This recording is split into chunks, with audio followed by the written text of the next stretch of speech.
আসসালামু আলাইকুম সুপ্রিয় শিক্ষার্থী বন্ধুরা, তোমাদের সবাইকে ওয়েলকাম করছি আমাদের আজকের আরও একটি প্রাণবন্ত ক্লাসে।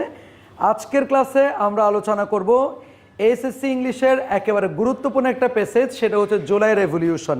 জুলাই রেভলিউশন এটা অনেক বেশি গুরুত্বপূর্ণ একটা প্যাসেজ। সো তোমরা এটা তোমাদের কলেজ ফাইনাল এক্সামে দেখতে পারো, কিংবা তোমাদের যে হচ্ছে এইচএসসি ফাইনাল এক্সাম সেখানেও তোমরা এটা পেতে পারো। সো আজকের ক্লাসে আমরা এটা এমনভাবে পড়াবো যাতে করে এইচএসসি এবং এডমিশন দুইটাই একসাথে কভার হয়ে যায়। So without wasting any time let's get started. চলো তাহলে আমরা একটু শুরু করি। ইউনিট 4 লেসন 1 কেমন? এটা হচ্ছে এইচএসসি 27 ব্যাচের সিলেবাসে নতুন ইনক্লুড করা হয়েছে।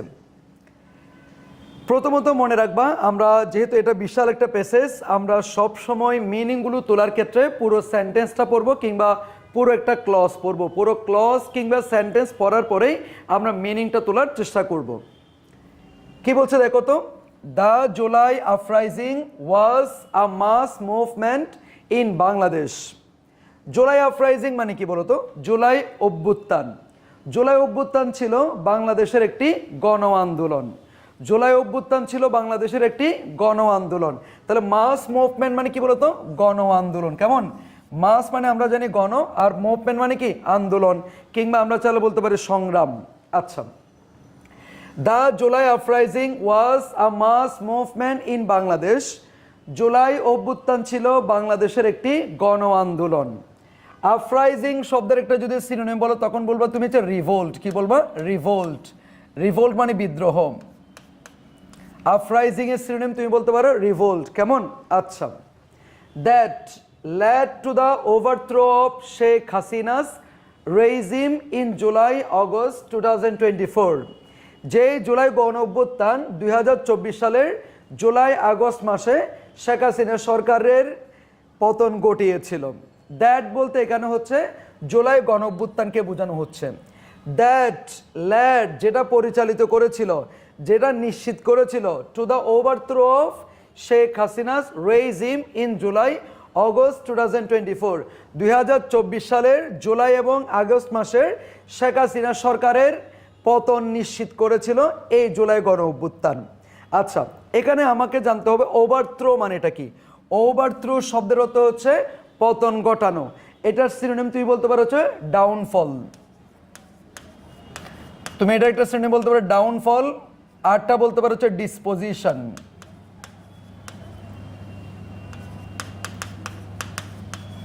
আচ্ছা, রেজিম মানে হচ্ছে শাসনামল। রেজিম মানে কি? শাসনামল। তুমি চাইলে বলতে পারবা গভর্নমেন্ট।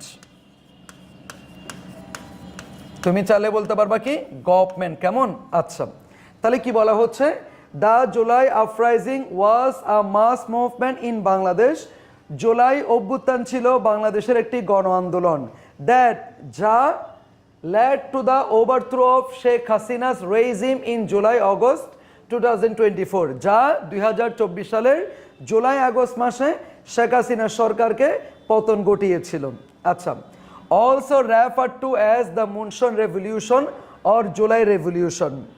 এই বিপ্লবকে আবার হচ্ছে বর্ষা বিপ্লব কিংবা জুলাই বিপ্লব হিসেবেও অনেকে মনে করে থাকেন, কিংবা এই হিসেবেও এটা পরিচিত। মানে আমরা যেটাকে জুলাই গণ অভ্যুত্থান বলছি, এই জুলাই গণ অভ্যুত্থানটা অনেক সময় বর্ষা বিপ্লব কিংবা জুলাই বিপ্লব হিসেবেও পরিচিত হয়ে থাকে। তাহলে রেফার টু মানে কি? পরিচিত। As the monsoon revolution. Monsoon revolution মানে কি? বর্ষা বিপ্লব। অর জুলাই রেভলিউশন, অথবা হচ্ছে জুলাই বিপ্লব হিসেবেও পরিচিত।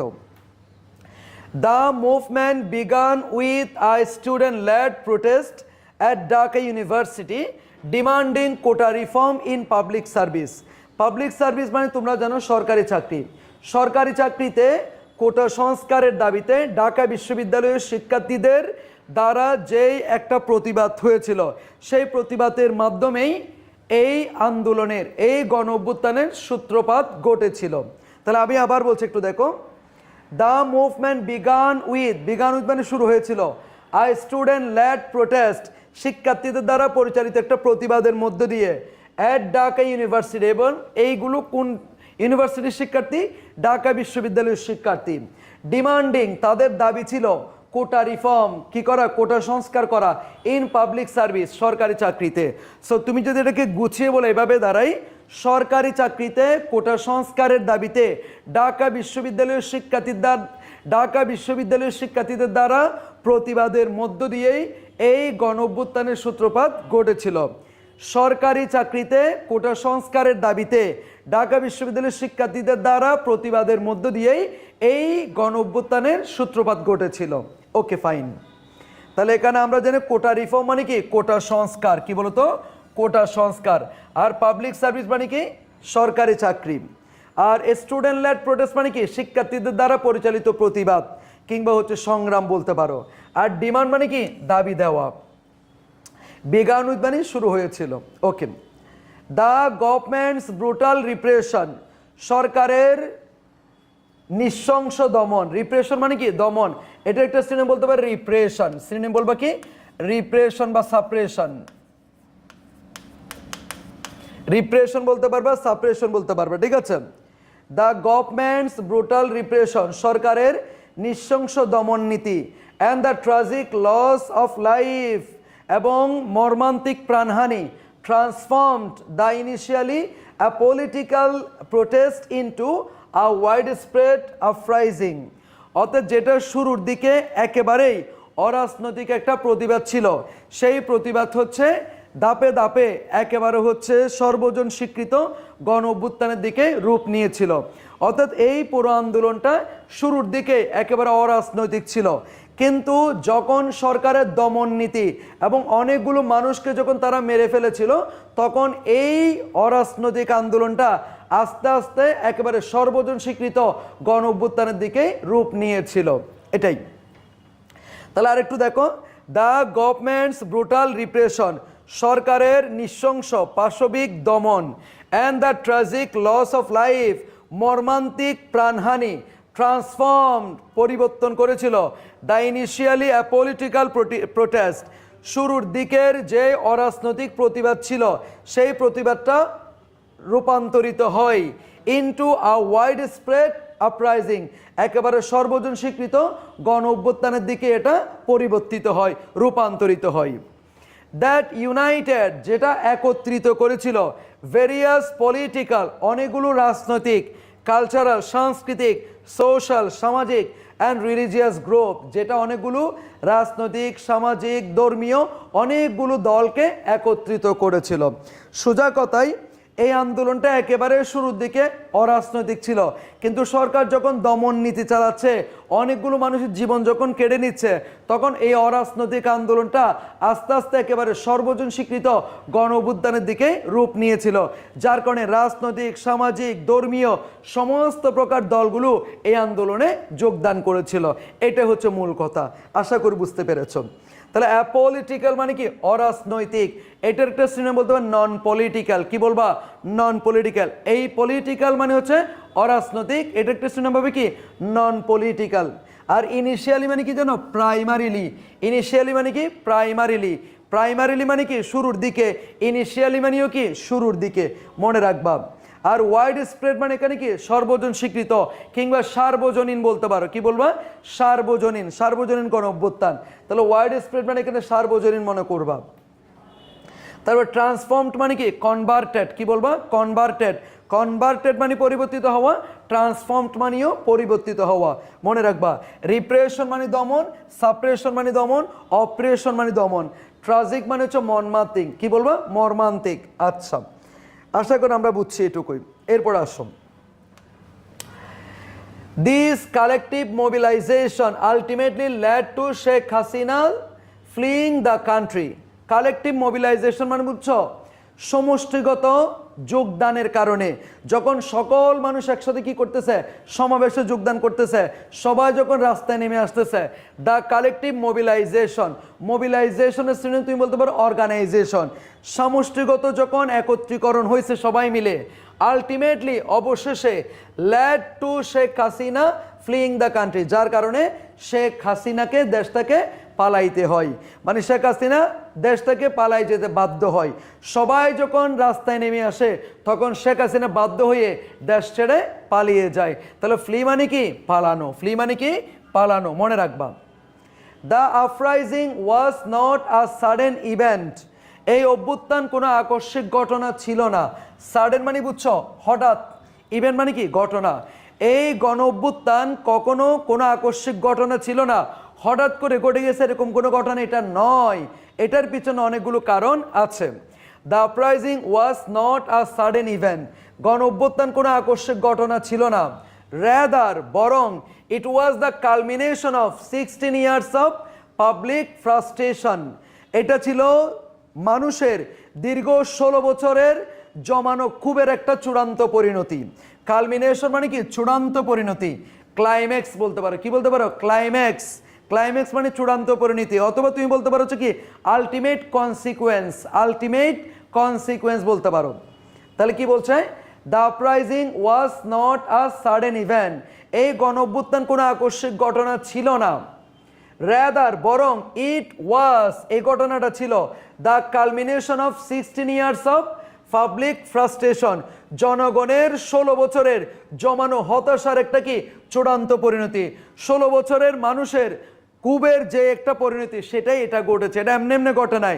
16 বছর ধরে মানুষ যে কূপ পুষিয়ে রেখেছিল, যে হতাশা বুকের মধ্যে জমিয়ে রেখেছিল, সেটা চূড়ান্ত পরিণতি হচ্ছে কি শেখ হাসিনার দেশ থেকে পালিয়ে যাওয়াটা। তাহলে কালমিনেশন মানে কি চূড়ান্ত পরিণতি, আর পাবলিক ফ্রাস্ট্রেশন মানে কি জনগণের হতাশাকে বোঝানো হচ্ছে। স্টিমিং ফ্রম তিরানি, এই হতাশা কোত্থেকে আসতেছে, স্বৈর শাসন থেকে আসতেছে। হিউম্যান রাইটস অ্যাবিউসেস, মানবাধিকারের অপব্যবহার করছে, সেখান থেকে মানুষের মাঝে হতাশা সৃষ্টি হয়েছে, ক্ষোভ সৃষ্টি হয়েছে। The systematic dismantling of state institution, পদ্ধতিগতভাবে সরকারি যে প্রতিষ্ঠানগুলো ছিল সেই প্রতিষ্ঠানগুলোকে তারা দিনে দিনে ধাপে ধাপে তারা কি করেছে, ধ্বংস করেছে। এই সমস্ত কারণে মানুষের 16 বছর ধরে কুবের সৃষ্টি হয়েছে। এই কুবের চরম পরিণতি হিসেবে শেখ হাসিনাকে দেশ থেকে পালিয়ে যেতে হয়েছিল। তাহলে তোমাকে জিজ্ঞেস করতে পারে, এই যে 16 বছর ধরে মানুষের কূপ সৃষ্টি হয়েছে, এই কূপ কেমনে আসছে, কোত্থেকে আসছে? তাহলে তুমি বলবা কি এগুলো আসছে কি তিরানি, তিরানি মানে কি স্বৈর শাসন থেকে। হিউম্যান রাইটস অ্যাবিউসেস, মানবাধিকারের অপব্যবহার থেকে আসছে এই কূপগুলো, এই হতাশাগুলো। The systematic dismantling of states institutions, আমাদের যে রাষ্ট্রীয় যে প্রতিষ্ঠানগুলো আছে সেগুলোকে পদ্ধতিগতভাবে ধ্বংস করে দেওয়া, এখান থেকেই কিন্তু মানুষের ক্ষোভ তৈরি হয়েছে। তাহলে ডিসম্যান্টেল মানে কি করা, ধ্বংস করা, এটা একটা শ্রেণী বলতে হবে ডেস্ট্রাকশন। কি বলবা, ডেস্ট্রাকশন, ডেস্ট্রাকশন, ডেস্ট্রাকশন মানে ধ্বংস করা, ডিসম্যান্টেল মানে কি করা, ধ্বংস করা। তিরানি মানে কি স্বৈর শাসন, এটা একটা শ্রেণী বলতে অটোক্রেসি। কি বলবা, অটোক্রেসি কিংবা ডিকটেটরশিপ। ডিকটেটর, ডিকটেটরশিপ মানে কি স্বৈর শাসক, ঠিক আছে, অথবা অটোক্রেসি। অটোক্রেসি, অটোক্রেসি মানে কি স্বৈর শাসক, ডিকটেটরশিপ মানে কি স্বৈর শাসক। আশা করি বুঝতে পেরেছো কেমন। আচ্ছা, এরপরে আসো ক্যাটালিস্ট অফ দ্য আপরাইজিং, এই যে গণ অভ্যুত্থান, গণ অভ্যুত্থানের প্রেক্ষাপটটা কি ছিল, কেমনে কেমনে এটা হয়েছে, কোন কোন কারণে হয়েছে সেটা একটু বলবে। The July uprising was fuelled by a combination of long standing grievances and immediate triggers.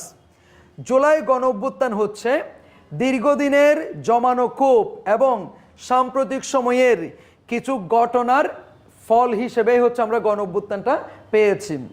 The July uprising, July গণ অভ্যুত্থান was fuelled by a combination of long standing grievances, দীর্ঘদিনের জমানো একটা ক্ষোভ, অ্যান্ড ইমিডিয়েট ট্রিগার্স, তাৎক্ষণিক কিছু ঘটনা এবং দীর্ঘদিনের জমানো ক্ষোভের ফলাফল হিসেবে আমরা বলতে পারি হচ্ছে এই গণ অভ্যুত্থানটা আমরা পেয়েছি।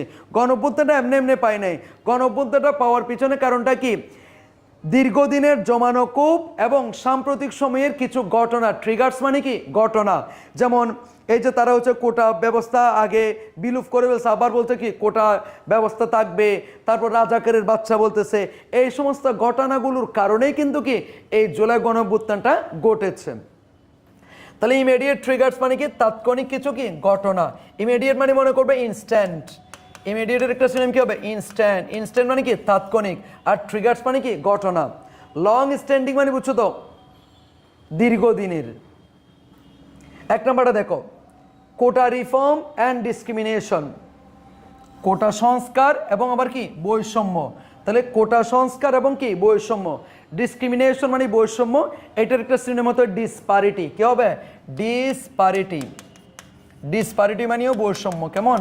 এরপর আসো, দ্য মুভমেন্ট ওয়াজ ইগনাইটেড, এই আন্দোলনটা উত্তাপিত হয়েছিল, এই আন্দোলনটা গতি পেয়েছিল।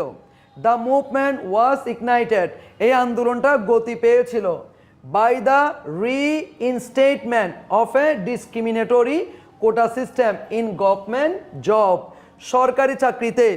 সরকারি চাকরিতে বৈষম্যমূলক কোটা ব্যবস্থা পুনর্বহাল করার কারণে এই আন্দোলনটা আবার গতি পেয়েছিল।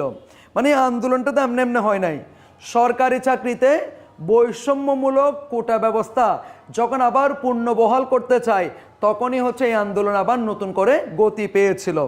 আগে তো কোটা ব্যবস্থা বাদ দিয়ে ফেলছে, কিন্তু যখন আবার এই বৈষম্যমূলক কোটা ব্যবস্থা পুনঃপ্রতিষ্ঠা করতে চাচ্ছে তখন আবার এই আন্দোলনটা সূত্রপাত ঘটে। দ্য মুভমেন্ট ওয়াজ ইগনাইটেড, এই আন্দোলনটা গতি পেয়েছিল by the reinstatement of the discrimination quota system in government job, সরকারি চাকরিতে বৈষম্যমূলক কোটা ব্যবস্থার পুনর্বহালের কারণে এই আন্দোলনটা আবার শুরু হয়েছিল। তাহলে ডিসক্রিমিনেটরি মানে কি বৈষম্যমূলক, কি বলবা? বৈষম্যমূলক। আর কোটা সিস্টেম মানে কি কোটা ব্যবস্থা, ইন গভর্নমেন্ট জব মানে কি সরকারি চাকরিতে। আর রিইনস্টেটমেন্ট মানে কি জানো? পুনর্বহাল কিংবা পুনঃপ্রতিষ্ঠা। রিইনস্টেটমেন্ট মানে কি পুনর্বহাল কিংবা কি পুনঃপ্রতিষ্ঠা, মনে রাখবা। The debate over quota has a long history in Bangladesh, বাংলাদেশে কোটা নিয়ে কথা বহু পুরনো, অনেক দিন থেকে বাংলাদেশের এই কোটা ব্যবস্থাটা চলে আসতেছে। দ্য ডিবেট মানে বিতর্ক, ওভার কোটা নিয়ে বিতর্ক, has a long history in Bangladesh, quota নিয়ে বাংলাদেশের দীর্ঘদিনের কি কোটা নিয়ে যেই বিতর্ক সেটা বাংলাদেশে বহু পুরনো, অনেক আগে থেকে এই কোটা ব্যবস্থা নিয়ে কথা বলা হচ্ছে। উইথ আর্লিয়ার প্রোটেস্ট ইন 1997, 1997 সালে হয়েছে, 2001 সালে হয়েছে, 2008 সালে হয়েছে, অ্যান্ড অবশেষে 2013 সালেও কোটা ব্যবস্থার এগুলো নিয়ে প্রতিবাদ হয়েছে। দ্য 2018 সালে কোটা রিফর্ম মুভমেন্ট, কোটা সংস্কার আন্দোলন, কোটা সংস্কার আন্দোলন ফলাফল দেখেছিল। The government announce the cancellation of the system, 2018 সালে যেই কোটা সংস্কার আন্দোলন হয়েছে সেই কোটা সংস্কারের আন্দোলনের কারণে সরকার ওই বছর সরকারি চাকরিতে কোটা ব্যবস্থা বাতিল করে দিয়েছিল। বাট কিন্তু ইটস রিইনস্টেটমেন্ট, এটার পুনর্বহাল by the high court in June 2004, 2024 সালের জুন মাসে হাইকোর্ট কর্তৃক যখন আবার ওই কোটা ব্যবস্থা পুনর্বহাল করে, আবার যখন কোটা ব্যবস্থা পুনঃপ্রতিষ্ঠা করার চেষ্টা করে, স্পার্কেলড রিনিউড স্টুডেন্ট প্রোটেস্ট, তখন শিক্ষার্থীরা আবার আন্দোলনে নতুন করে জড়িয়ে পড়ে। অর্থাৎ তারা 1997 সালে, 2001 সালে, 2008 সালে, 2013 সালে কোটা ব্যবস্থার বিরুদ্ধে তারা প্রতিবাদ করেছিল এবং অবশেষে 2018 সালে যখন তারা কোটা সংস্কারের দাবিতে আন্দোলন করে তখন সরকার কোটা প্রথা সরকারি চাকরিতে একেবারে বাতিল করে দিয়েছিল। কিন্তু 2024 সালের জুন মাসে এসে আবার সেটা কি করলো? কোটা ব্যবস্থা পুনর্বহাল করলো হাইকোর্ট কর্তৃক। তখন শিক্ষার্থীরা আবার নতুন করে আন্দোলনে যোগ দিয়েছিল। এই হচ্ছে মূল কথা। এরপর আসুন 2 নাম্বার বিষয়টা কি দেখো। 2 নাম্বার কি বলছেন? Political repression and fascist rule. Political repression মানে বুঝছো রাজনৈতিক দমন অ্যান্ড স্বৈরাচার শাসনামল, রাজনৈতিক দমন এবং স্বৈরাচার শাসনামল। The 16-year rule of Awami League government, 16 বছরের আওয়ামী লীগ সরকারের এই শাসনামল। The 16-year rule of the Awami League government, 16 বছরে আওয়ামী লীগ সরকারের শাসনামল ওয়াজ মার্কড, এটাকে চিহ্নিত করা হচ্ছে, এই শাসনামলকে চিহ্নিত করা হচ্ছে বাই পলিটিক্যাল রিপ্রেশন, রাজনৈতিক দমন, কিলিং, হত্যাকাণ্ড, এনফোর্সড ডিসঅ্যাপিয়ারেন্সেস অফ ওপোনেন্টস, যারা বিরোধী শক্তি, বিরোধী দলের যারা নেতাকর্মী আছে তাদেরকে গুম করে ফেলা, and restrictions of freedom of expression, বাক স্বাধীনতায় হস্তক্ষেপ করা, এটাই ছিল হচ্ছে ওই সরকারের নিত্যদিনের গুণাবলী, নিত্যদিনের বৈশিষ্ট্য। তাহলে কি কি? আওয়ামী লীগ সরকারের দীর্ঘ 16 বছরের রাজনৈতিক ক্যারিয়ারের যে সমস্ত বিষয়গুলো একেবারে কমন ছিল সেগুলো কি কি ছিল? পলিটিক্যাল রিপ্রেশন, রাজনৈতিকভাবে দমন করা, কিলিংস, হত্যাকাণ্ড করা, এনফোর্স ডিসঅ্যাপিয়ারেন্সেস অফ অপোনেন্টস, বিরোধী শক্তির যারা আছে, বিরোধী দলের যারা আছে তাদেরকে গুম করে ফেলা। ডিসঅ্যাপিয়ারেন্সেস মানে কি? গুম করে ফেলা, অদৃশ্য করে ফেলা। And restrictions on freedom of expression, আমাদের যে বাক স্বাধীনতা রয়েছে, বাক স্বাধীনতা সেখানে হস্তক্ষেপ ঘটানো, এটা ছিল তাদের 16 বছরের শাসনামলের এই বৈচিত্র্য নিয়মগুলোই। The 16-year rule of the Awami League government, Awami League সরকারের দীর্ঘ 16 বছরের শাসনামল ওয়াজ মার্কড, এটাকে চিহ্নিত করা হচ্ছে বাই পলিটিক্যাল রিপ্রেশন। তার মানে দীর্ঘ 16 বছরের ইতিহাসে কি কি হয়েছিল? পলিটিক্যাল রিপ্রেশন, রাজনৈতিক দমন হয়েছে, কিলিংস, হত্যাকাণ্ড হয়েছে, এনফোর্সড ডিসঅ্যাপিয়ারেন্স অফ ওপোনেন্টস, বিরোধী শক্তিদেরকে তারা হচ্ছে গুম করেছে, and restrictions on freedom of expression, যারা বাক স্বাধীনতা তৈরি করার চেষ্টা করছে বাক স্বাধীনতাটা তারা হরণ করে নিয়েছে। The politicisation of state institutions, রাষ্ট্রীয় যে প্রতিষ্ঠানগুলো আছে সে সবগুলোকে তারা দলীয়করণ করার চেষ্টা করেছিল। তাহলে পলিটিসাইজেশন মানে কি বলতো? দলীয়করণ করা, রাজনীতিকীকরণ করা বলতে পারো। The politicisation of state institution, রাষ্ট্রীয় যে প্রতিষ্ঠানগুলো আছে সেগুলোকে দলীয়করণ করা। From the judiciary and military, একেবারে বিচার ব্যবস্থা থেকে শুরু করে, সেনাবাহিনী থেকে শুরু করে, টু পাবলিক হেলথ, জনস্বাস্থ্য থেকে শুরু করে, অ্যান্ড এডুকেশন, এমনকি শিক্ষা দীক্ষা পর্যন্ত সব কিছু রাজনীতিকীকরণ করা হয়েছিল। ক্রিয়েটেড ডিপ সিটেড রিসেন্টমেন্ট, যেটা জনগণের মাঝে গভীর ক্ষোভের সৃষ্টি করে, ক্রিয়েটেড সৃষ্টি করেছিল, ডিপ সিটেড রিসেন্টমেন্ট একেবারে গভীর একটা কূপ সৃষ্টি করেছিল, গভীর অসন্তোষ সৃষ্টি করেছিল অ্যামাং দ্য পপুলেস, জনগণের মাঝে। এই সমস্ত বিষয়গুলো জনগণের মাঝে তীব্র ক্ষোভের সৃষ্টি করেছিল।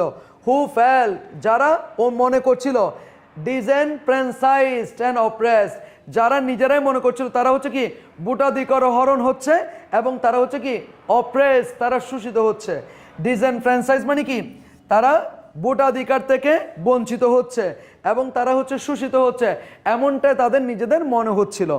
এই সমস্ত ঘটনাগুলোর কারণে আমাদের দেশের মানুষরা নিজেদেরকে মনে করতে লাগলো তারা হচ্ছে কি ভোটাধিকার থেকে বঞ্চিত হচ্ছে এবং তারা হচ্ছে অপ্রেসড, অত্যাচারিত হচ্ছে, তারা নিপীড়িত হচ্ছে, এরকমটা তাদের মনে হয়েছিল। তাহলে ডিসএনফ্র্যাঞ্চাইজ মানে কি? ভোটাধিকার হরণ হওয়া। কি হওয়া? ভোটাধিকার হরণ হওয়া। এরপরে 3 নাম্বার, ইলেকটোরাল ফার্স, প্রহসনমূলক নির্বাচন, অ্যান্ড ডিসএনফ্র্যাঞ্চাইজমেন্ট, ভোটাধিকার হরণ। ইলেকটোরাল ফার্স মানে কি? প্রহসনমূলক নির্বাচন, অ্যান্ড ডিসএনফ্র্যাঞ্চাইজমেন্ট মানে কি? ভোটাধিকার হরণ। ফর কন্ট্রোলিং ইলেকশনস, নির্বাচনকে নিয়ন্ত্রণ করার জন্য Sheikh Hasina bypassing supreme court direction, supreme কোর্টের আদেশ অমান্য করে, বাইপাসিং মানে কি করে? অমান্য করে, বাইপাসিং সুপ্রিম কোর্ট ডিরেকশন, সুপ্রিম কোর্টের আদেশ অমান্য করে, remove the caretaker government system from the constitution in 2011, 2011 সালে সংবিধান থেকে তত্ত্বাবধায়ক সরকার ব্যবস্থা তিনি রিমুভ করে দিয়েছিলেন, বাতিল করে দিয়েছিলেন। তাহলে কেয়ারটেকার গভর্নমেন্ট তুমি বলতে পারো ইন্টারিম গভর্নমেন্ট। কি বলবা? Interim government. ইন্টারিম কি বলবা? Interim government. ইন্টারিম গভর্নমেন্ট কি বলবা? Interim government. ক্লিয়ার? তাহলে আরেকটু দেখো, ইলেকটোরাল ফার্স, প্রহসনমূলক নির্বাচন, অ্যান্ড ডিসএনফ্র্যাঞ্চাইজমেন্ট এবং হচ্ছে তোমার ভোটাধিকার হরণ। ফর কন্ট্রোলিং ইলেকশন, নির্বাচন নিয়ন্ত্রণ করার জন্য শেখ হাসিনা বাইপাসিং অমান্য করে, সুপ্রিম কোর্ট ডিরেকশন, সুপ্রিম কোর্টের আদেশ অমান্য করে, রিমুভ বাতিল করেছিল, দ্য কেয়ারটেকার গভর্নমেন্ট সিস্টেম, তত্ত্বাবধায়ক সরকার ব্যবস্থা বাতিল করেছিল, ফ্রম দ্য কনস্টিটিউশন, সংবিধান থেকে, ইন 2011, 2011 সালে। সাবসিকুয়েন্ট জেনারেল ইলেকশন, সাবসিকুয়েন্ট মানে পরবর্তীকালে, নেক্সট, লেটার, লেটার মানে পরবর্তীতে। সাবসিকুয়েন্ট মানে পরবর্তীতে, subsequent general election of 2014, 2018 and 2024, পরবর্তীকালে 2014 সালের নির্বাচন, 2018 সালের নির্বাচন, 2024 সালের নির্বাচন হেল্ড অনুষ্ঠিত হয়েছিল under the regime were widely marked by fraudulent practices. Sheikh Hasina সরকারের শাসন আমলেই 2024 সালে, 2018 সালে, 2024 সালে যে নির্বাচন হয়েছিল সেই নির্বাচন হচ্ছে কি প্রতারণাপূর্ণ কিংবা জালিয়াতিপূর্ণ ছিল। তাহলে ফ্রডুল্যান্ট মানে কি জালিয়াতিপূর্ণ কিংবা হচ্ছে প্রতারণাপূর্ণ ছিল। লো ভোটার টার্নআউট, একেবারে কম ভোটার উপস্থিতি, wide spread vote rigging, vote rigging মানে কি একেবারে হচ্ছে তোমার বুট জালিয়াতি যেটাকে বলে আর কি, বুট রিগিং মানে কি বুট জালিয়াতি, কম ভোটার উপস্থিতি এবং ভোটার জালিয়াতি, and a controlled media environment, গণমাধ্যমকে তারা নিয়ন্ত্রণ করে ফেলেছিল। ইরোইডেড, ধ্বংস করেছিল পাবলিক ফেথ, যেটা জনগণের বিশ্বাসকে একেবারে ধ্বংস করে ফেলেছিল। কোন জিনিসটা? কম ভোটার উপস্থিতি, তারপর বুট কারচুপি এবং হচ্ছে গণমাধ্যমকে নিয়ন্ত্রণ করে ফেলা, এই সমস্ত বিষয়গুলো পাবলিক ফেথকে, জনগণের বিশ্বাসকে একেবারে চূড়ান্তভাবে ধ্বংস করে দিয়েছিল। তাহলে ইরোডেড মানে কি করা? ধ্বংস করা। ডেস্ট্রয় মানে ধ্বংস করা, ডেভাস্টেট মানে ধ্বংস করা, তারপর তুমি চাইলে বলতে পারো হচ্ছে কি স্পয়েল মানেও ধ্বংস করা। ইন দ্য ডেমোক্রেটিক প্রসেস, গণতান্ত্রিক ব্যবস্থায় জনগণের যেই বিশ্বাস ছিল সেই বিশ্বাসটা একবার ধ্বংস করে দিয়েছে। And left citizens feelings powerless, তখন থেকে জনগণ মনে করতে শুরু করলো তারা হচ্ছে ক্ষমতাহীন, তাদের কোনো ক্ষমতা নাই, তারা একেবারে অসহায়, এমনটা তারা মনে করতে লাগলো।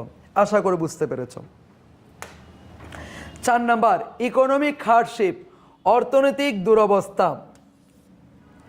র্যাম্প্যান্ট কারাপশন, একেবারে হচ্ছে তোমার অবাধে দুর্নীতি। র্যাম্প্যান্ট মানে কি বেপরোয়া, র্যাকলেসলি। র্যাম্প্যান্ট কারাপশন, বেপরোয়া দুর্নীতি। ফাইন্যান্সিয়াল মিসম্যানেজমেন্ট এবং আর্থিক অব্যবস্থাপনা। And kleptocratic practices. Kleptocratic practices মানে বুঝছো দুর্নীতি পরায়ণ চর্চা, মানে বিভিন্ন রকমের হচ্ছে দুর্নীতি আর কি, দুর্নীতিমূলক কার্যকলাপ। সিভিয়ারলি ড্যামেজ, মারাত্মকভাবে ধ্বংস করে দিয়েছে দ্য কান্ট্রিজ ইকোনমি, আমাদের দেশের অর্থনীতিকে একেবারে চূড়ান্তভাবে ধ্বংস করে দিয়েছে। তাহলে কোন কোন জিনিসগুলো আমাদের দেশের অর্থনীতিকে ধ্বংস করেছে বললে উত্তর কি দিবা? র্যাম্পেন্ট কারাপশন, অবাধে দুর্নীতি। ফাইন্যান্সিয়াল মিসম্যানেজমেন্ট, আর্থিক অব্যবস্থাপনা। অ্যান্ড ক্ল্যাপ্টোক্রেটিক প্র্যাকটিসেস, দুর্নীতিমূলক কর্মকাণ্ড। সিভিয়ারলি, মারাত্মকভাবে। ড্যামেজ, ধ্বংস করেছিল দ্য কান্ট্রিজ ইকোনমি, আমাদের দেশের অর্থনীতিকে একবার মারাত্মকভাবে ধ্বংস করে দিয়েছিল। তাহলে এখানে সিভিয়ারলি মানে কি মারাত্মকভাবে, তুমি চাইলে বলতো একিউটলি। একিউটলি মানে কি মারাত্মকভাবে। ড্যামেজ মানে কি ধ্বংস করা। ডেস্ট্রয়েড, কি বলবা? ডেস্ট্রয়েড। ডেস্ট্রয় মানে কি ধ্বংস করা। আচ্ছা, হাই আনএমপ্লয়মেন্ট, অধিক পরিমাণে বেকারত্ব দেখা দেয়। কাফলড উইথ সোয়ারিং ইনফ্লেশন, মুদ্রাস্ফীতি বেড়ে যায়। সোয়ারিং মানে কি বেড়ে যাওয়া, রাইজিং। কাফলড উইথ সোয়ারিং ইনফ্লেশন, মুদ্রাস্ফীতি বেড়ে যায়। অ্যান্ড ওয়াইডেনিং ইনইকুয়ালিটি, এবং বৈষম্য অনেক বেশি বেড়ে যাচ্ছে। সর্বক্ষেত্রে আমরা কি বৈষম্যটা দেখতে পাচ্ছি, মুদ্রাস্ফীতি বেড়ে যাচ্ছে। মুদ্রাস্ফীতি মানে বুঝছো প্রাইস রাইজ কিংবা প্রাইস হাইক। প্রাইস হাইক মানে কি দ্রব্যমূল্যের ঊর্ধ্বগতি। প্রাইস রাইজ মানে কি যে কোনো কিছুর দাম বাড়তে, এটাকে বলে কি ইনফ্লেশন। তাহলে এরপরে কি হচ্ছে? হাই আনএমপ্লয়মেন্ট, অধিক পরিমাণে বেকারত্ব সৃষ্টি হয়। কাপলড উইথ সোয়ারিং ইনফ্লেশন, মুদ্রাস্ফীতি বেড়ে যায়। অ্যান্ড ওয়াইডেনিং ইনইকুয়ালিটি, এবং তোমার হচ্ছে বৈষম্য এটা ব্যাপকভাবে বাড়তে থাকে। মেড লাইফ ডিফিকাল্ট, জীবন কঠিন হয়ে যায়। ফর অর্ডিনারি সিটিজেন, যারা সাধারণ নাগরিক তাদের জন্য জীবনটা অনেক বেশি কঠিন হয়ে পড়ে। ইকোনমিক পলিসিস, অর্থনৈতিক যেই নিয়ম নীতিগুলো আছে, অর্থনীতির যেই পলিসিগুলো আছে, সেই policy that favoured are selected, অর্থনৈতিক যেই নিয়মগুলো আছে, পলিসিগুলো আছে, সেগুলো শুধু পছন্দের কোনো ব্যক্তিবর্গরাই কি এই সুযোগ সুবিধাগুলো পেত। ইকোনমিক পলিসিস দ্যাট ফেভারড, যেটা পেত, অ্যাজ সিলেক্টেড ফিউ, অল্প কিছু মানুষ এই সুবিধাগুলো পেত। Also marginalised small and medium size businesses, also marginalise মানে বুঝছো উপেক্ষা করা হতো। A small and medium size businessman, ছোট এবং মাঝারি ধরনের যে ব্যবসায়ীরা আছে তাদেরকে একেবারে উপেক্ষা করা হতো, তাদের কথাগুলো চিন্তাই করতো না, তারা কি খেতে পারতেছে না মরে আছে না বেঁচে আছে কোনো কিছু তারা চিন্তা করতো না। Contributing to wide spread economic distress, যেটা সুদূর প্রসারী অর্থনৈতিক এই দুর্বিষহ অবস্থাকে অনেক বেশি এগিয়ে নিয়ে গিয়েছিল। মানে এই সমস্ত কর্মকাণ্ডগুলো অর্থনৈতিক দুরবস্থাকে অনেক বেশি এগিয়ে নিয়ে গিয়েছিল, এই সমস্ত কারণে অর্থনৈতিক দুরবস্থা নেমে এসেছিল।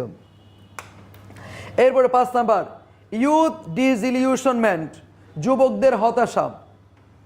ডিসইলিউশন মানে কি হতাশা, তুমি চাইলে বলতে পারো ডিসঅ্যাপয়েন্টমেন্ট, কি বলবা ডিসঅ্যাপয়েন্টমেন্ট। ইউথ ডিসইলিউশনমেন্ট মানে কি যুবকদের হতাশা। ইয়াং পিপল, আমাদের যুব সমাজ, পার্টিকুলারলি বিশেষ করে স্টুডেন্টস, বিশেষ করে শিক্ষার্থীরা, আর ডিপলি ডিসইলিউশনড, তারা হচ্ছে অনেক বেশি হতাশাগ্রস্ত। দে ফেসড হিউমিলিয়েশন, তারা হচ্ছে অপমান সহ্য করতেছে, অপমানের মুখোমুখি হচ্ছে। হিউমিলিয়েশনের সিনোনিম বলে শেম, লজ্জা পাচ্ছে।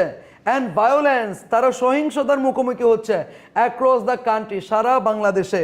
ফ্রম ছাত্রলীগ টেরোরিস্ট, ছাত্রলীগ নামক সন্ত্রাসীদের কাছ থেকে তারা অপমানের শিকার হচ্ছে, সহিংসতার শিকার হচ্ছে। অ্যান্ড ফেল, তারা অনুভব করতেছে that they are merit and hard work, তাদের মেধা এবং তাদের কঠোর পরিশ্রম আর বিং ইগনোরড, এগুলোকে উপেক্ষা করা হচ্ছে। ইন ফেভার অফ নেপোটিজম, স্বজনপ্রীতির কারণে। অ্যান্ড পার্টিসানশিপ, এবং হচ্ছে দলীয়করণের কারণে। অর্থাৎ নাগরিকরা মনে করতেছে এখানে হচ্ছে স্বজনপ্রীতির কারণে এবং দলীয়করণের কারণে তাদের মেধা এবং তাদের যে হচ্ছে তোমার একটা পরিশ্রম, সেই পরিশ্রমকে কি করা হচ্ছে অবজ্ঞা করা হচ্ছে, উপেক্ষা করা হচ্ছে। পার্টিকুলারলি বিশেষ করে due to the extensive quota system, বিশেষ করে কোটা ব্যবস্থার ব্যাপকতার কারণে তাদের মেধাগুলো আর মূল্যায়ন করা হচ্ছে না, তাদের কঠোর পরিশ্রমগুলো আর মূল্যায়ন করা হচ্ছে না, এমনটাই দেশের নাগরিকরা মনে করতে শুরু করেন। তাহলে এটা আরেকবার দেখো, ইউথ ডিসইলিউশনমেন্ট, যুবকদের হতাশা। তাহলে ডিসইলিউশনমেন্ট মানে কি disappointment. Young people particularly students, যুব সমাজ বিশেষ করে শিক্ষার্থীরা, আর ডিপলি ডিসইলিউশনড, তারা হচ্ছে অনেক বেশি হতাশাগ্রস্ত। দে ফেসড হিউমিলিয়েশন অ্যান্ড ভায়োলেন্স, তারা হচ্ছে অপমানের সহিংসতার মুখোমুখি হচ্ছিল। অ্যাক্রস দ্য কান্ট্রি, সারা দেশে তারা অপমান এবং সহিংসতার শিকার হচ্ছিল। ফ্রম ছাত্রলীগ টেরোরিস্ট, ছাত্রলীগ সন্ত্রাসীদের কাছ থেকে। তাহলে টেরোরিস্ট মানে কি সন্ত্রাসী, তুমি চাইলে বলবে মিলিট্যান্ট, কি বলবা মিলিট্যান্ট, মিলিট্যান্ট, মিলিট্যান্ট মানে সন্ত্রাসী। তুমি চাইলে বলে এক্সট্রিমিস্ট, এক্সট্রিমিস্ট, এক্সট্রিমিস্ট মানে কি সন্ত্রাসী। অ্যান্ড ফেল্ট, এবং এই দেশের যুব সমাজ, শিক্ষিত সমাজ অনুভব করতেছে দ্যাট দেয়ার মেরিট, তাদের মেধা, অ্যান্ড হার্ডওয়ার্ক, তাদের কঠোর পরিশ্রম, আর বিং ইগনোরড, উপেক্ষা করা হচ্ছে। ইন ফেভার অফ নেপোটিজম, স্বজনপ্রীতি করার কারণে তাদের এই সমস্ত শ্রম মেধাগুলো উপেক্ষা করা হচ্ছে। অ্যান্ড পার্টিসানশিপ, পার্টিসানশিপ মানে বুঝছো দলীয়করণের কারণে তাদের মেধা এবং শ্রমগুলোকে উপেক্ষা করা হচ্ছে। পার্টিকুলারলি বিশেষ করে due to the extensive quota system, এই কোটা ব্যবস্থার ব্যাপকতার কারণে তাদের মেধাগুলো, তাদের পরিশ্রমগুলোকে উপেক্ষা করা হচ্ছে বলে তারা মনে করতেছিলেন। ওয়াইড স্প্রেড পাবলিক সাপোর্ট, ব্যাপক জনসমর্থন। ওয়াইড স্প্রেড পাবলিক সাপোর্ট মানে কি ব্যাপক জনসমর্থন। The uprising was largely non partisanship, the uprising was largely non partisan and spontaneous, শুরুর দিকে আন্দোলনটা ছিল একেবারেই নির্দলীয় এবং হচ্ছে তোমার হচ্ছে ব্যক্তিগত বা স্পন্টেনিয়াস, স্বতঃস্ফূর্ত, মানে স্বতঃস্ফূর্তভাবে এবং কি নির্দলীয় একটা কি ছিল আন্দোলন ছিল। The uprising was largely non partisan, তারা নন পার্টিসান মানে কি নন পলিটিক্যাল, মানে একেবারে অরাজনৈতিক ছিল এবং হচ্ছে কি স্বেচ্ছাই ছিল, মানে যে কেউ সেখানে অংশগ্রহণ করতেছিল, স্বপ্রণোদিত ছিল। নন পার্টিসান মানে তুমি চাল বলে নিউট্রাল, কি বলতে পারবা নিউট্রাল, নিউট্রাল বলতে পারবা নিউট্রাল। ইট গার্নার্ড মোমেন্টাম, এটা নতুন করে গতি পেয়েছিল। শুরুর দিকে এই আন্দোলনটা ছিল একেবারে হচ্ছে নির্দলীয় এবং হচ্ছে স্বপ্রণোদিত। ইট গার্নার্ড, গার্নার্ড মানে কি অর্জন করা, মোমেন্টাম, এটা নতুন করে একটা গতি পেয়েছিল। Because a vast majority of citizens, বিশাল নাগরিকদের বিশাল একটা অংশ ফেল্ট অনুভব করলো, ভিক্টিমাইজড তারা শিকার হচ্ছে, by the government's structural corruption, তারা সরকারের একেবারে কাঠামোগত দুর্নীতির শিকার হচ্ছে এমনটা তারা মনে করতে শুরু করছে। হিউম্যান রাইটস অ্যাবিউজ, মানবাধিকারের অপব্যবহারের শিকার হচ্ছে, অ্যান্ড জুডিশিয়াল ওভাররিচ, এবং বিচারিক প্রক্রিয়ার বিচার ব্যবস্থার অপব্যবহারের শিকার হচ্ছে এমনটা তারা মনে করতে শুরু করেন। তাহলে প্রথম দিকে এটা নির্দলীয় এবং হচ্ছে কি স্বপ্রণোদিত একটা আন্দোলন ছিল। ইট গার্নার্ড মোমেন্টাম, এটা নতুন করে একটা গতি পেয়েছিল। মোমেন্টাম মানে কি? গতি। বিকজ, কারণ a vast majority of citizens, নাগরিকদের বিশাল একটা অংশ ফেল্ট তারা অনুভব করলো, ভিক্টিমাইজড তারা শিকার হচ্ছে, by the government's structural corruption, তারা সরকারের কাঠামোগত দুর্নীতির শিকার হচ্ছেন। হিউম্যান রাইটস অ্যাবিউসেস, মানবাধিকারের অপব্যবহারের শিকার হচ্ছেন। জুডিশিয়াল ওভাররিচ, বিচার ব্যবস্থার অপব্যবহারের তারা শিকার হচ্ছেন। This shared experience of oppression, এই অত্যাচারের প্রতিবাদ হিসেবে, this shared experience of oppression, এই অত্যাচারের প্রতিবাদ হিসেবে, mean that when students took to the streets, অত্যাচারের প্রতিবাদ হিসেবে শিক্ষার্থীরা যখন রাস্তায় নেমে এসেছিল, when the students took to the streets, যখন তারা রাস্তায় নেমে আসে, the wider people quickly joined them, তখন সর্বস্তরের মানুষ দ্রুততম সময়ের মধ্যে তাদের সাথে যোগদান করেছিল। রিঅ্যাকশন টু কিলিংস, এই যে হত্যাকাণ্ডের প্রতি আমাদের তৎকালীন সরকারের প্রতিক্রিয়া কেমন ছিল? The government's brutal response to the protest, এই প্রতিবাদের সাপেক্ষে সরকারের রেসপন্সটা ছিল একেবারে কি? পাশবিক, একেবারে নির্মম। অর্থাৎ যারাই প্রতিবাদ করতেছে তাদেরকে তারা গুলি করে পশুর মতো করে মেরে ফেলতেছে, পাখির মতো তারা গুলি করে করে মেরে ফেলতেছিল। দ্য গভর্নমেন্টস ব্রুটাল রেসপন্স, সরকারের নৃশংস প্রতিক্রিয়া ছিল টু দ্য প্রোটেস্ট, এই প্রতিবাদের সাপেক্ষে। হুইচ ইনক্লুডেড, যেখানে অন্তর্ভুক্ত ছিল অ্যাটাক, তাদেরকে কি করা? গ্রেপ্তার করছিল, যেখানে যাকে পাচ্ছে দরপাকড় করতেছে তাদেরকে গ্রেপ্তার করতেছে। And killings of peaceful demonstrators by security forces, সরকারের যে বাহিনী ছিল সেই সরকারি বাহিনীর মাধ্যমে শান্তিপূর্ণ মানুষজনকে তারা মেরে ফেলতেছিল, হত্যাকাণ্ড সংগঠিত করেছিল। অ্যান্ড পলিটিক্যাল থাগস, এই যে রাজনৈতিক যে গুন্ডা পান্ডা আছে, গুন্ডা পান্ডাদেরকে ব্যবহার করে, সরকারি ফোর্স ব্যবহার করে যারা প্রতিবাদকারী আছে তাদেরকে তারা কি করেছিল? হত্যাকাণ্ড করেছিল, তাদেরকে তারা মেরে ফেলেছিল। তাগ মানে হচ্ছে গুন্ডা পান্ডা। ইগনাইটেড আ ফিউরিয়াস পাবলিক রিঅ্যাকশন, যার কারণে জনগণের মাঝে তীব্র একটা ক্ষোভের সৃষ্টি হয়। যখন দেখা গেছে শান্তিপূর্ণ মানুষের উপর তারা গুলি চালাচ্ছে, তারা মেরে ফেলতেছে, তখন সর্বস্তরের মানুষের মধ্যে একটা তীব্র ক্ষোভের একটা সৃষ্টি হয়। ট্রান্সফর্মিং, এটা পরিবর্তিত হয়। দ্য কোটা রিফর্ম মুভমেন্ট, কোটা সংস্কার আন্দোলন থেকে রূপ নেয় into a nation wide anti authoritarian uprising, একেবারে স্বৈরাচার বিরোধী আন্দোলনে এটা রূপ নিয়েছিল। প্রথমে যেটা কোটা সংস্কার আন্দোলন ছিল, এটাতে যখন সরকার কি করতেছে? বারবার জনগণকে উপেক্ষা করতেছে, জনগণের কথা বোঝার চেষ্টা করতেছে না, শান্তিপূর্ণ মানুষকে তারা দরপাকড় করতেছে, গ্রেপ্তার করতেছে, মারতেছে, গুলি করতেছে, তখন এই তোমার কি বলে কোটা সংস্কার আন্দোলন থেকে এটা হচ্ছে স্বৈরাচার বিরোধী আন্দোলনে রূপ নিয়েছিল। আশা করি বুঝছো, এটাই ছিল মূল বিষয়। তো এই ছিল আমাদের আজকের আলোচনা। আশা করি তোমরা খুব ভালোভাবে বুঝছো। এই প্যাসেজটা অনেক বেশি গুরুত্বপূর্ণ। সো কেমন বুঝেছো আমাদেরকে একটু জানাবা। সে পর্যন্ত ভালো থাকো, সুস্থ থাকো, সুন্দর থাকো। দেখা হবে পরবর্তী ক্লাসে। আল্লাহ হাফেজ।